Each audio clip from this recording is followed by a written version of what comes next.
على عباده الذين اصطفى اما بعد فاعوذ بالله من الشیطان الرجیم بسم اللہ الرحمن الرحیم۔ معزز محترم محتشم سامعین حضرات، 3 مارچ بروز جمعرات 2022 بعد نماز عشاء کا یہ درس قرآن پاک انشاءاللہ سورہ توبہ آیت نمبر 12 سے لے کر آیت نمبر 16 تک جاری رہے گا۔ آپ دعا فرمائیے کہ رب کریم مجھے اور آپ کو حق سچ سمجھنے کی اور اس پر عمل کرنے کی توفیق عطا فرمائے، آمین ثم آمین۔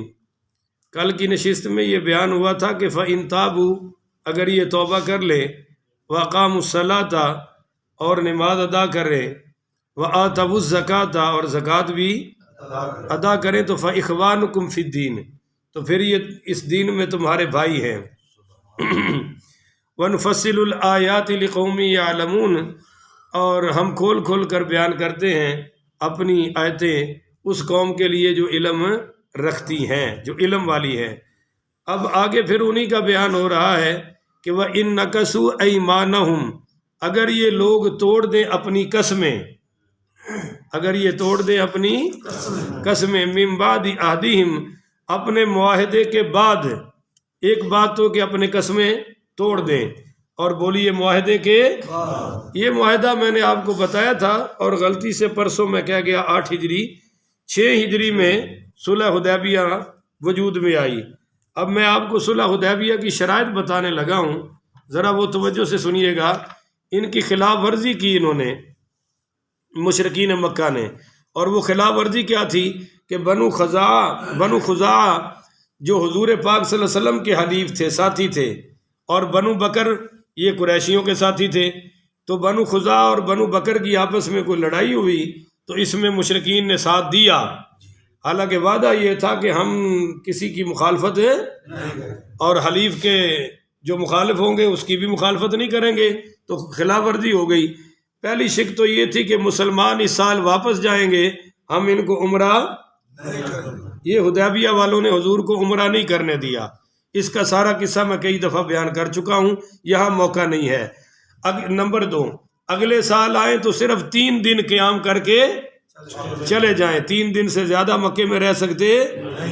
یہ اس کو شمسی شمیسہ کہتے ہیں، یہ شمسیہ کہتے ہیں مقام حدیبیہ کو۔ اب یہ مکہ کے اندر ہی داخل ہو گیا ہے، پہلے تھوڑا سا باہر تھا۔ اور تیسرا یہ تھا کہ ہتھیار لگا کر نہیں آئیں گے، صرف تلواریں ساتھ لائیں گے، اور وہ بھی نیام کے اندر ہوں گی، ننگی نہیں ہوں گی۔ نمبر 4، مکہ میں جو مسلمان پہلے سے مقیم ہیں ان میں سے کسی کو ساتھ لے کر آپ نہیں جا سکتے، اور مسلمانوں میں سے کوئی مکہ میں رہ جانا چاہے تو اس کو بھی آپ روک نہیں سکتے۔ 5ویں شک یہ تھی کہ کافروں یا مسلمانوں میں سے کوئی شخص اگر مدینہ جائے تو واپس کر دیا جائے گا، لیکن اگر کوئی مسلمان مکہ میں جائے تو واپس نہیں کیا جائے گا۔ اور 6 یہ تھی کہ قبائل عرب کو اختیار ہوگا کہ فریقین میں سے جس کے ساتھ چاہے معاہدے میں شریک ہو جائیں، لیکن معاہدے کو 1.5 سال بھی پورا نہیں ہوا تھا اور انہوں نے توڑ دیا۔ بولیے، انہوں نے توڑ دیا۔ اب جب معاہدہ توڑ دیا تو یہی ان کا بیان ہو رہا ہے کہ یہ لوگ وَإِن نَكَثُوا أَيْمَانَهُمْ، جو پھر گئے اپنی قسموں سے، توڑ دی، من بعد عہدہم، اپنے معاہدے کے بعد، وَطَعَنُوا فِي دِينِكُمْ، اور تان کرتے ہیں تمہارے دین میں۔ بولیے، تان کرتے ہیں تمہارے دین میں۔ ہاں، تان کا مطلب یہ ہے طنز کرنا، اور تان عربی میں کہتے ہیں وہ جو نیزہ ہے نا، اس کو مارا جائے تو اس کو تان کہتے ہیں، اور تانا بھی انسان کے دل میں نیزے کی طرح ٹھکتا ہے۔ لہذا ہم جب بھی کسی سے بات کریں تو تانے کی صورت میں، تبلیغ کی صورت میں کریں، اصلاح کی صورت میں کریں، تاکہ اگلے کو غصہ نہ آئے۔ مگر یاد رکھیے کہ دین میں تان کرنا حرام ہے۔ بولو، دین میں تان کرنا۔ اب میں آپ کو تان کی چند مثالیں دیتا ہوں تاکہ آپ کو سمجھ آ جائے کہ تان کہتے کس کو ہے۔ مثال کے طور پہ فقہائے کرام فرماتے ہیں، ایک چیز تو قرآن سے قطعی ثبوت ہے، اس کی بات نہیں کر رہا، جو خبر واحد سے ثابت ہو جائے، حدیث سے ثابت ہو جائے اس کی توہین کرنے کی بھی اجازت نہیں ہے۔ ایک آدمی مونچھیں صاف کرتا ہے استرے کے ساتھ اور دوسرے نے اس کے ساتھ مذاق کیا کہ تو نے یہ کیا پھاٹک بنا رکھا ہے، تو اس آدمی کا مقدمہ گیا قاضی القضات حضرت امام ابو یوسف پڑھیے رضی اللہ تعالیٰ عنہ کی عدالت میں۔ جب یہ مقدمہ گیا تو حضرت امام ابو یوسف رحمۃ اللہ علیہ نے فرمایا کہ تم نے ایسی بات کیوں کہی؟ تو وہ کہنے لگا حضرت میں نے تو مذاق کیا ہے۔ تو حضرت قاضی صاحب نے فرمایا کہ یہ شخص مرتد ہو گیا ہے کہ اس نے میرے نبی کریم صلی اللہ علیہ وآلہ وسلم کی سنت کا مذاق اڑایا ہے۔ اس کے مرتد کون سا کافر ہے؟ جو واجب القتل ہوتا ہے، بولو جو واجب تو صرف مونچھوں کا مذاق اڑانا یہ علیحدہ بات ہے کہ کوئی کینچی کے ساتھ کٹوائے تو بھی جائز ہے، کوئی اس طرح پھرائے تو بھی۔ امام اعظم ابو حنیفہ کے ہاں اس طرح ہے کہ بالکل رگڑ کے رکھ دو، اور حنفیوں کے ہاں یہ زیادہ بہتر ہے۔ اچھا جی، آج آپ کو میں ایک اور چیز بتاتا ہوں، اگلا مسئلہ سمجھیں۔ امام ابو یوسف رحمۃ اللہ علیہ کے دور میں ایک شخص کے سامنے حدیث پیش کی گئی کہ کان النبی صلی اللہ علیہ وسلم یحب القرع وفی روایت الدبا، کہ حضرت صلی اللہ علیہ وسلم کدو پسند کرتے تھے اور خوش ہو کر کھاتے تھے۔ تو مجلس میں سے ایک آدمی بولا کہ اما انا فلا احب القرع، کہ میں تو کدو کو پسند نہیں کرتا۔ تو اس پر اس کا کیس دائر ہوا اور یہ فیصلہ بھی حضرت قاضی امام ابو یوسف رحمۃ اللہ علیہ نے فرمایا کہ یہ مرتد ہو گیا ہے۔ فرمایا کہ اگر تجھے پسند نہیں ہے تو نہ کھا، شریعت تجھے مجبور نہیں کرتی، مگر جب تیرے سامنے یہ بات آ جائے کہ یہ نبی پاک کو پسند ہے اور تو کہے کہ میں پسند نہیں کرتا، تو یہ کہنے کے بعد یہ شخص بولی یہ مسلمان رہ سکتا؟ اور علامہ شامی رحمۃ اللہ علیہ تو فرماتے ہیں کہ ہر مہینے تجدید نکاح کرنا چاہیے۔ نہیں سمجھے ہو؟ نہیں سمجھے میرے کہہ رہے کر لیا کرو، نہیں سمجھتے نہیں ہونا تو سسٹم ہی کوئی نہیں نا، تو وہ تو صرف ہوں مشورہ دین جو گئی نے۔ جی ہاں جی ہاں، یہ تو ہوں تسی کراؤ تو پھر عمل ہوئے گا نا۔ اچھا، تجدید نکاح کیا ہے؟ ہر مہینے کر لینا چاہیے گھر میں بیٹھ کر۔ مثال کے طور پہ خود ہی پوچھ لیں کہ بھائی تجھے میں پسند ہوں، اپنا نام لے کر، اپنے ابے کا نام لے کر، یا جیسے اپنے بیٹے کا، اپنا بیٹا ہے اس سے کہہ دے ذرا یار ہمارا ایجاب و قبول ہی کرا دے، تو وہ امی ابے کا ایجاب و قبول کرا سکتا ہے، اس میں کوئی حرج کی بات ہے۔ تجدید نکاح ہو جائے اور اشہد ان لا الہ الا اللہ وحدہ لا شریک لہ واشہد ان محمد عبدہ ورسولہ تو صبح شام پڑھتے رہا کریں، کیونکہ ہمیں پتہ بھی نہیں چلتا کہ غیر شعوری طور پر بھی کوئی کفر نہ ہو گیا ہو نا۔ اللہ تعالی ہمیں اس سے محفوظ فرمائے۔ تو اب اس کی چند مثالیں اور سمجھ لیں تاکہ آپ کو مسئلے ذرا آج کھل کے سمجھ آ جائیں اور ہم ان چیزوں سے اللہ ہمیں محفوظ فرمائے۔ مسئلہ، اب یہ 6-7 مسئلے ہیں، ذرا غور سے سنیے گا۔ جو شخص نبی کریم علیہ الصلاۃ والسلام کے لیے کہے کہ وہ تو صرف بکریوں کے چرواہے تھے، معاذ اللہ، لفظ سنتے جائیے گا، یا یہ کہے کہ نبی سے تو بھول چوک ہو جاتی تھی، جیسے یہ لمبی داڑھی والے مولوی ان کاموں سے باز آتے ہی نہیں، جب بھی ان کے پاس وہ جی اسی بھول گئے تو کی ہویا، نبی بھی تو بھولتا رہے ہیں، بدبخت جیسے تو بھولا حضور ایسے بھولے تھے، وہ تو بھولے تھے کہ امت کو نمونہ نصیب ہو جائے، وگرنہ ان کو تو جبریل آ کر بتا دیتے تھے، تو یہ بکواس کس لیے کر رہا ہے؟ اچھا جی، یا ان پر نسیان اور صاحب طاری ہو جاتا تھا، یا وہ جادو میں مبتلا ہو جاتے تھے، یا معاذ اللہ ان کو عورتیں بڑی پسند تھی شہوت کے لحاظ سے، یا آپ کے بال مبارک کو حقارت کے طور پر بیان کرے، تو یہ شخص اسی وقت کافر ہو جاتا ہے۔ بولیے یہ مسلمان رہ سکتا؟ اور دوسرا مسئلہ سمجھے، اگر کوئی شخص کہے کہ حضور کریم صلی اللہ، بھائی زور سے پڑھا کرے نا، صلی اللہ علیہ وسلم کی عادت کریمہ تھی کہ آپ طعام کھانا کھا کر انگلیاں مبارک چاٹ لیتے تھے، دوسرا کہے کہ یہ تو بے ادبی ہے، تو ایسے شخص کو فوراً قتل کر دیا جائے گا کہ اس نے نبی کے فعل کو کیوں کہا کہ یہ بے ادبی ہے۔ یہ شخص بولو مسلمان رہ سکتا؟ تیسرا مسئلہ، حضور پاک پڑھیے صلی اللہ علیہ وآلہ وسلم کی کسی سنت یا حدیث کی تحقیر اور گستاخی کرنے والا دائرہ اسلام سے خارج ہے. بولیے دائرہ اسلام سے. دیکھو بھائی علماء نے تو یہ لکھا ہے کہ داڑھی اگر کوئی نہیں رکھتا تو یہ گناہگار ہے، پر داڑھی کا مذاق اڑائے تو کافر ہے. بولتے نہیں آپ؟ داڑھی کا مذاق اڑائے تو ایک شخص سنتے نہیں پڑھتا گناہگار ہے، پر سنتوں کا مذاق اڑائے تو بولتے نہیں آپ. ایک شخص قرآن نہیں پڑھتا تو محروم ہے، پر معاذ اللہ قرآن کا مذاق اڑائے تو پھر کیا ہو جائے گا جی؟ کافر. آگے مسئلہ سنیں جی. چوتھا، کوئی شخص کسی سے کہے کہ نماز پڑھ اور وہ جواب میں کہے کہ نماز تو بوجھ ہے، ایک سخت عمل ہے، کیا میں ٹکرے مارتا پھروں، تو یہ شخص اسی وقت کافر ہو جائے گا. بولیے یہ مسلمان رہتا؟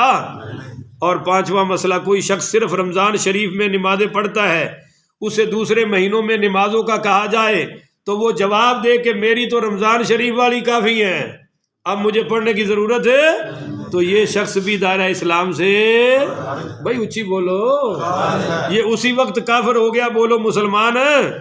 اچھا اگلا مسئلہ ہے کہ جو شخص نمازیں عمدن قضا کرتا ہے اور اس کا ان کی قضا کا ارادہ بھی، نمازیں نہیں پڑھتا، عمدن جان بوجھ کے قضا کرتا ہے اور پھر قضائی بھی نہیں دیتا اور نہ ہی اللہ تعالیٰ کے عذاب سے ڈرتا ہے، تو ایسا شخص بھی کافر ہے. 5 بھی قضا ہو جائے تو قضائی تو پڑھے نا، مگر یہ قضائی بھی پڑھتا نہیں اور بالکل پڑھتا ہی نہیں. اچھا، جو شخص رمضان شریف کی آمد پر کہے کہ بڑا سخت مہینہ آ گیا ہے، یہ آپ ناراض نہ ہونا، یہ جتنے بھی ہوٹل شوٹل والے ہیں نا کاروباری، حاجی صاحب معاذ اللہ تواڈے والے نہیں، توبہ توبہ، ویسے مثال دے رہا ہوں، آپ تو ہمارے سر کا تاج ہے.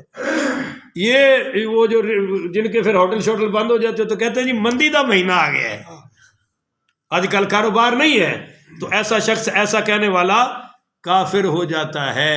بولیے مسلمان رہتا نہیں. تو یہ ہیں وہ مسائل. اب آتے ہیں ہم دوبارہ تفسیر کی طرف. تو فرمایا کہ وَطَعَنُوا فِي دِينِكُمْ، یہ تمہارے دین میں طعن کرتے ہیں. تو جب یہ 2 کام کریں، اپنی قسموں سے پھر جائیں، وعدے توڑ دے اور دین میں طعن زدگی کرے، تو فَقَاتِلُوا أَئِمَّةَ الْكُفْرِ، تو پھر ان کفر کے اماموں کو قتل کر دو.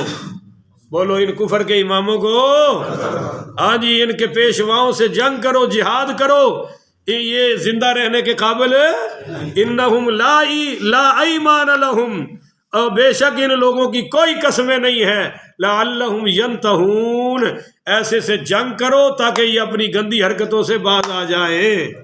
بولو جی اپنی گندی حرکتوں سے، کیونکہ لاتوں کے بوت کبھی بھی باتوں سے سمجھ سکتے، جب تک ان کی پٹائی دھلائی منجائی صفائی نہ ہو یہ اپنی بدتمیزیوں سے باز ہے.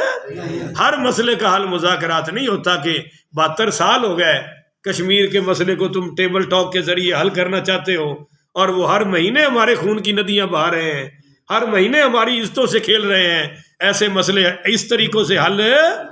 ہاں اگر گائے کے پجاریوں کو اور گاؤں کا موت پینے والوں کی تھوڑی سی جہاد کے ذریعے ٹھکائی ہو جائے تو انشاءاللہ پھر دماغ صحیح ہو جائیں گے یا نہیں ہو جائیں گے؟ بولو بھائی. ہاں ایک مسئلہ یاد رکھیں، سیدنا عمر پاک رضی اللہ تعالی عنہ کے دور میں ایک ذمی کو لایا گیا. ذمی جیسے یہاں پاکستان کے سارے کافر ذمی ہیں، ان کا ذمہ ہے حکومت پر، کیونکہ وہ ٹیکس ویکس دیتے ہیں اور پاکستانی شہری ہیں. ایک ذمی لایا گیا اور اس کا غلطی یہ تھی کہ ایک خاتون سواری پر بیٹھی تھی اور اس نے سواری کو وہ سوئی چبھوئی، کوئی ایسی چیز چبھوئی جس سے جانور بدکا، اور وہ خاتون گر گئی اور اس کا جسم ننگا ہو گیا. عرب کے کپڑے لمبے ہوتے تھے نا، وہ الٹ گئی اور کپڑے اوپر ہو گئے. تو سیدنا فاروق اعظم رضی اللہ تعالیٰ عنہ نے فرمایا کہ اس کو قتل کر دیا جائے، یہ ہمارا کوئی ذمی. تو ذمی اپنی اوقات میں رہے نا. اب اگلا مسئلہ یہ ہے کہ یہ قتل حکومت کرے. بولو یہ قتل ممتاز قادری کو بھی کسی نے نہیں کہا تھا ملک ممتاز حسین قادری شہید رحمۃ اللہ علیہ کو کہ قتل کرو، وہ پولیس کا آدمی تھا اور اسی سلمان تاثیر گورنر کا گن مین تھا، مگر اس کی حرکتوں سے اور وہ جو بار بار کہہ رہا تھا معاذ اللہ توہین رسالت والے قانون کو کہ یہ کالا قانون ہے، ہم اس کو ختم کریں گے، اس کو پتہ نہیں کیا چاہ چڑھا ہوا تھا، تو وہ اس کے گن مین کو غصہ آیا اور انہوں نے اس کو قتل کر دیا۔ کرنے کے بعد انہوں نے کہا کہ میں نے اس کو کسی ذاتی وجہ سے قتل اس لیے کیا کہ یہ میرے نبی کی توہین والے قانون کو کالا کہتا تھا۔ اب مسئلہ سمجھے، یہ کام ممتاز حسین قادری صاحب کا نہیں تھا، ان کو نہیں کرنا چاہیے تھا، کرنا تھا حکومت نے، بولو کرنا تھا۔ پر اگر کوئی اس طرح کر دے تو پھر حکومت کو اس کو سزا دینے کا کوئی اختیار نہیں ہے، بولو اس کو سزا دینے کا کوئی اختیار ہے۔ اس کا آپ مجھ سے حوالہ طلب کریں۔ ایک صحابی ہے حضرت عامر، انہوں نے اپنی سکی بہن کو قتل کیا اس وجہ سے کہ وہ حضور کی توہین کرتی تھی، تو میرے نبی نے فرمایا اس کا کوئی قصاص نہیں ہے۔ اور حضرت عبداللہ ابن عباس کہتے ہیں کہ ایک نبینہ نے اپنی لونڈیا جس سے 2 موتیوں کی طرح خوبصورت اس کے بچے تھے، وہ حضور کی توہین کرتی تھی اور وہ روکتے تھے کہ ایسا، مگر وہ باز نہیں آئی، تو ایک دن انہوں نے کلہاڑا اس کے پیٹ پر رکھ کے زور سے دبایا اور وہ مر گئی، اور حضور تک خبر پہنچی تو آپ نے فرمایا کون ہے کھڑا ہو جائے جس نے اس کو قتل کیا ہے، تو وہ صحابی کھڑے ہو گئے، کہنے لگے یا رسول اللہ مجھے بڑا پیار تھا، میرے 2 بچے لاوارث ہو گئے، پر میں مجبور ہو گیا کہ یہ روزانہ آپ کی توہین کرتی تھی اور میں آپ کی توہین برداشت جب یہ وجہ سامنے آئی تو میرے نبی نے فرمایا اس کا کوئی قصاص نہیں ہے۔ بولیے اس کا کوئی قصاص ہے؟ کعب بن اشرف یہودیوں کا سردار مدینہ میں حضور کی حجب گوئی کرتا تھا، میرے نبی نے فرمایا کون ہے جو اس کو قتل کرے، میں محمد جنت کی بشارت دوں گا۔ تو محمد بن مسلمہ رضی اللہ تعالیٰ عنہ نے اس کو جا کر قتل کیا، بولو اس کو قتل ہے۔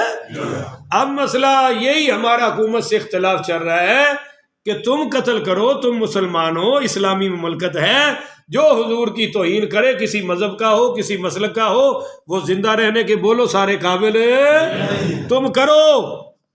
پر تم نے ہمیں یہ دکھایا ہے کہ جن پر گستاخیاں ثابت ہو گئیں، جن کو عدالتوں سے سزائیں ہو گئیں، تم نے ان کو راتوں رات باہر بھیج دیا۔ اس وجہ سے عوام تم پر اس مسئلے میں اعتماد ہے، وہ جب پھر کوئی واقعہ دیکھتے ہیں تو وہ اپنے ہاتھوں میں وہ کر دیتے ہیں۔ پر ہم کہتے ہیں اگر اسی وجہ سے ہوا ہے تو اس پر اسلامی ملک میں سزا نافذ ہے۔ الٹا تم نے 74 سال میں ہمیں یہ دکھایا ہے کہ جنہوں نے کچھ کیا حضور کی عزت کے لیے وہ پھانسی چڑھے ہیں، اور توہین اور کسی بھی گستاخی کرنے والے کو آج تک تمہارے اس قانون سے بھی سزا مل سکی، اس کا تمہیں حساب دینا پڑے گا۔ تو آئیے جی، فقاتلوا ائمۃ الکفر، قتل کرو ان کافروں کے اماموں کو، سارے امام ٹھیک نہیں ہوتے، کچھ کافروں کے بھی ہوتے ہیں۔ اچھا جی، اگلی آیت ہے آیت نمبر 13 میں، الا تقاتلون قوما نکثوا، کیا ہو گیا ہے تمہیں، اس قوم سے تم جہاد کیوں نہیں کرتے، قتال کیوں نہیں کرتے، نکثوا ایمانہم، جنہوں نے اپنی قسموں کو توڑ ڈالا ہے۔ اللہ کہتا ہے کیوں نہیں کرتے، یہ استفہامن ہے، یعنی کرو، ضرور کرو۔ وَهَمُّوا بِإِخْرَاجِ الرَّسُولِ، ان کا پہلا جرم قسموں سے پھر گئے، دوسرا انہوں نے تمہارے نبی کو نکلنے پر مجبور کیا۔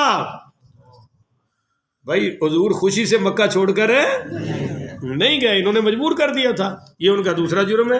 اور آگے فرمایا وَهُمْ بَدَؤُوكُمْ أَوَّلَ مَرَّةٍ، اور انہوں نے آغاز کیا تھا تم پر زیادتی کے ساتھ جنگ کا، تم نے جنگ میں پہلے، ابو جہل کو کہا گیا تھا بدر کے موقع پر کہ ہمارا قافلہ تو پہنچ گیا اب رہنے دو، اس نے کہا نہیں، اب آئے ہیں تو 2 ہاتھ کر کے جائیں گے۔ تو جنگ کی پہل انہوں نے کی، بولو جنگ کی پہل انہوں نے کی۔ تو اللہ فرما رہا ہے کہ اتخشونہم، کیا تمہیں ڈر لگتا ہے ان سے کہ تعداد زیادہ ہے، اسلحہ زیادہ ہے؟ آج سارے ڈرے پہنے، او جی روس بڑا طاقتور ہے جی، او جی امریکہ بڑا طاقت، کیا جی ان کے پاس ایٹم ہے۔ تو میں کہ تسی ایٹم بم بکریاں چران واسطے بنایا ہے؟ نہیں سمجھتے ہو، تسی ایٹمی قوت ہو نا، تو ایٹم بم کیا صرف مولویوں کو ڈرانے کے لیے اور مجاہدوں کو گرفتار کرنے کے لیے بنا رکھا ہے ظالموں؟ تم بھی ایٹمی قوت ہو، تمہارا بھی تو کوئی روب ہونا چاہیے نا، مگر ان کا روب، ان کا بھی روب نہیں اور ان کی معیشت کا بھی روب۔ آج طاقتور وہ ہے جس کی معیشت طاقتور ہے، اور جس ملک کی معیشت کی کوئی اوقات نہیں، بولو اس کی اپنی بھی کوئی اوقات ہے؟ اب تو معاشی جنگ ہے جی، معاشی جنگ ہے، اور ہمارا جو ہے ماشاءاللہ روپیہ افغانستان سے بھی نیچے ہے، بولو افغانستان سے بھی، جو 20 سال جنگ میں رہا ہے ملک، اور ہم نے 1 سال بھی کسی سے جنگ، پھر بھی ہمارا روپیہ اس سے چھوٹا ہے، کیونکہ ان میں چور نہیں بیٹھے، ہمیں لوٹنے والے چور بیٹھے ہوئے ہیں، اور جن کی چوری کا آخری کنارہ ہی نہیں مل رہا۔ اور ہمارا جو بنگلہ دیش کا ٹکا ہے اس ٹکے سے بھی کم ہے، بنگلہ دیش کے برابر بھی روپیہ، اور انڈیا کے آدھے میں ہے۔ ویسے تو ان سے بڑی جنگ کرنے ہیں، بڑے بہادر ہیں، آنکھ میں آنکھ برابری ہے، اور روپیہ ان کا ڈبل ہے اور ہمارا سنگل ہے۔ تو فرمایا اتخشونہم، ان سے ڈرتے ہو، فاللہ احق، اللہ زیادہ حقدار ہے کہ ان تخشوہ، اس سے ڈرو، ان کنتم مومنین، اگر تمہارے اندر ایمان ہے۔ اصل بات ایمان کی ہے جی۔ قاتلوہم، جنگ کرو ان سے، قتال کرو ان سے، یعذبہم اللہ بایدیکم، اللہ تمہارے ہاتھوں سے ان کو عذاب میں مبتلا کرے گا، اللہ عذاب دے گا تمہارے ہاتھوں سے، کرو جنگ۔ ویخزیہم، اللہ انہیں رسوا کرے گا، بولو جی اللہ انہیں، وہ بدر سے جو 70 بھاگے نا، وہ 6 مہینے گھر نہیں داخل ہوئے، انہوں نے کہا مر گئے ساڑیاں زنانیاں نے منہ کی بھی کھاواں گے، اور جب وہ 6 ماہ بعد گئے تو پھر بھی انہوں نے کہا جب تمہارے بھائی مر گئے، باپ مر گئے، تم بھی وہیں مر جاتے، تم زندہ منہ اٹھا کے آ گئے ہو۔ تو اللہ کہتا ہے وَيُخْزِيهِمْ، انہیں رسوا کروں گا، وَيَنْصُرْكُمْ عَلَيْهِمْ، اور ان کے مقابلے میں تمہاری مدد کروں گا، وَيَشْفِ صُدُورَ قَوْمٍ مُؤْمِنِينَ، اور مومن قوم کے دلوں کو شفا عطا فرماؤں گا۔ سبحان اللہ، نہیں سمجھے ہو؟ دشمن ڈگ پوے تو بیمار بھی اٹھ پیندا ہے، بندہ بیمار پیا ہوئے نا، اور انہوں خبر ملے کہ تیرا دشمن ہار گیا ہے، تو کہندا بس میری تھکاوٹ لے گئی اور میری بیماری بھی، اللہ کہتا ہے یشفی ویشفی صدور قوم مومنین، ان کو شکست دے کے، رسوا کر کے، ذلیل کر کے مومنوں کے دلوں کو شفا دوں گا۔ وَيُذْهِبْ غَيْظَ قُلُوبِهِمْ، اور یوں دور فرمائے گا غصہ ان کے دلوں کا، یوں دور فرمائے گا غصہ ان کے دلوں کا، یعنی جب تم لڑو گے اور وہ ہار جائیں گے، تم فتح پاؤ گے تو تمہارے دلوں کا غصہ ختم ہو جائے گا۔ سبحان اللہ، مگر گھر بیٹھے غصے ختم ہوتے۔ وَيَتُوبُ اللَّهُ عَلَى مَن يَشَاءُ، جب تم نکلو گے نا اور تمہاری مار پڑے گی، اللہ جس کو چاہے گا توبہ کی توفیق بھی عطا فرما دے گا، کیونکہ کچھ بندے لتر تھلے آگے توبہ کر دینے، اونج توبہ نو تیار ہے، ویسے تو کہتے ہیں ہم چوڑے بازار چھوڑے، پر جب اللہ تعالیٰ گرفت کس لے تو پھر ماشاءاللہ تسبیح ہاتھ میں، بولو نا، پھر کہتے ہیں مولوی صاحب کوئی وظیفہ دس دیو، ٹھیک ہے بھائی، سب سے بڑا وظیفہ یہ ہے حی علی الصلاۃ، حی علی الفلاح، آجا مسجد میں۔ وَيَتُوبُ اللَّهُ عَلَى مَن يَشَاءُ، جسے چاہے گا اللہ توبہ کی توفیق عطا فرما دے گا، اور بڑے بڑے کافروں نے توبہ کی، واللہ علیم حکیم، اللہ تعالیٰ سب کچھ جاننے والا، حکمت والا ہے، بڑا دانا ہے جی۔ ام حسبتم، آخری آیت، آیت نمبر 16 سنیے، ام حسبتم، تم کیا یہ خیال کر رہے ہو کہ ان تترکو، تمہیں یوں ہی چھوڑ دیا جائے گا، وَلَمَّا يَعْلَمِ اللَّهُ الَّذِينَ جَاهَدُوا مِنْكُمْ، اور ابھی تک حالانکہ ابھی تک اللہ نے تمہاری پہچان نہیں کرائی۔ یہاں یعلم اللہ کا جو ترجمہ باقی دیوبندیوں اور اہل حدیثوں نے کیا ہے کہ تاکہ اللہ جان لے، تاکہ اللہ، بھائی اللہ تو پہلے ہی جانتا ہے۔ یہاں پیر کرم شاہ صاحب نے تو کمال کر دیا، وہ کہتے ہیں کہ حالانکہ ابھی پہچان نہیں کرائی اللہ نے، کن کی؟ جاہدوا منکم، جو تم میں سے جہاد کرنے والے ہیں، وَلَمْ يَتَّخِذُوا مِن دُونِ اللَّهِ وَلَا رَسُولِهِ وَلَا الْمُؤْمِنِينَ، ان کی بھی پہچان نہیں کرائی، جنہوں نے نہیں بنایا اللہ کے بغیر، اس کے رسول اور مومنوں کے بغیر، ولیجہ، کسی کو رازدار، بولو کسی کو، بھائی لینا دینا سب سے رکھو، آنا جانا سب سے رکھو، پر دلی رازدار وہی ہے جو اللہ رسول اور ایمان والوں کا وفادار ہے، اور جو اسلام کا، قرآن حدیث کا وفادار نہیں، وہ ہمارا محرم راز بن سکتا۔ واللہ خبیر بما تعملون، اللہ تعالیٰ خبردار ہے جو تم کر رہے ہو، اللہ تعالیٰ تمہیں جانتا ہے۔ اب یہاں پاکستان میں یہ ولیجہ والا مسئلہ تو ہے ہی کوئی نہیں نا، وہ کہتے ہیں کہ ہم نے ایک سسٹم بنایا ہے اور ملک سسٹم سے چلے گا۔ ملک کس سے چلے گا؟ سسٹم ہے، اس میں مرزائی بھی فوجی میں آ سکتا ہے، فوج میں آ گیا ہوتا ہے، کوئی مسئلہ نہیں، ان کے ہاں کوئی مسئلہ۔ اور قرآن یہ کہہ رہا ہے کہ جو اللہ اور اس کے رسول اور مومنوں کا وفادار نہیں ہے، بولو وہ تمہارا بھی وفادار ہے۔ چنانچہ اس پاکستان میں جسٹس بھگوان داس چیف جسٹس بن گیا، وہ ہندو ہے اور چیف جسٹس بن گیا، کیوں؟ وہ کہتے ہیں جی سسٹم ہے، اس سسٹم میں عیسائی آئے، یہودی آئے، رافضی آئے، خارجی آئے، ہمیں کوئی پرواہ۔ تو اللہ کہتا ہے واللہ خبیر بما تعملون، جو تم کر رہے ہو اللہ تمہیں۔ اگر یہی کچھ کرنا تھا تو پھر یہ پاکستان اور انڈیا جدا کرنے کا کیا مقصد تھا تمہارا؟ اس وقت تو نعرے تھے کہ مذہبی آزادی ہوگی، ہم قرآن و حدیث پہ عمل کریں گے، یہ ہوگا وہ ہوگا، اور اب تمہیں قرآن حدیث کی پرواہ کوئی نہیں ہے۔ ایک طرف علامہ اقبال کی فوٹو ہے، ایک طرف قائد اعظم کی ہے، کوئی انہیں غرض نہیں کہ کوئی حدیث آ جائے، آیت آ جائے، نہ ان کو کوئی ضرورت ہے۔ اور 3.5 سال سے ساڑھے وزیر اعظم بھی کوئی پڑھتا ایاک نعبدو، بس اگلی ہوں پتہ نہیں آتی نہیں یا سمجھی نہیں، انہیں ترجمہ کدے کدے کر جاتا ہے مگر پڑھدا۔ تو ہم کہتے ہیں بھائی آگے بھی چلے صراط الذین انعمت، اور اس سے آگے کیا ہے؟ غیر یا اللہ ان کا راستہ نہیں جن پر تیرا غضب ہوا اور جو گمراہ ہوئے، یعنی ہم نے چلنا ہے تو گمراہوں سے بچنا ہے، اور اللہ کا جن پر غضب ہے بولو ان سے بھی۔ پر یہاں کہتے ہیں جی بس ایک سسٹم ہے، عیسائی آئے، یہودی آئے، مرزائی آئے، جو مرضی آئے، ہمیں کوئی فرق پڑتا۔ یہ ہے مذہبی طبقے کا اور اس طبقے کا جو کلیدی عہدوں پر بیٹھے ہیں اختلاف، کہ پاکستان کا پہلا وزیر خارجہ بھی مرزائی بن گیا، ان کو کوئی فرق نہیں پڑتا، اور ایرانی قسم کے رافضی پاکستان میں وزیر اعظم رہ چکے ہیں، وہ کہتے ہیں کوئی مسئلہ نہیں ہے۔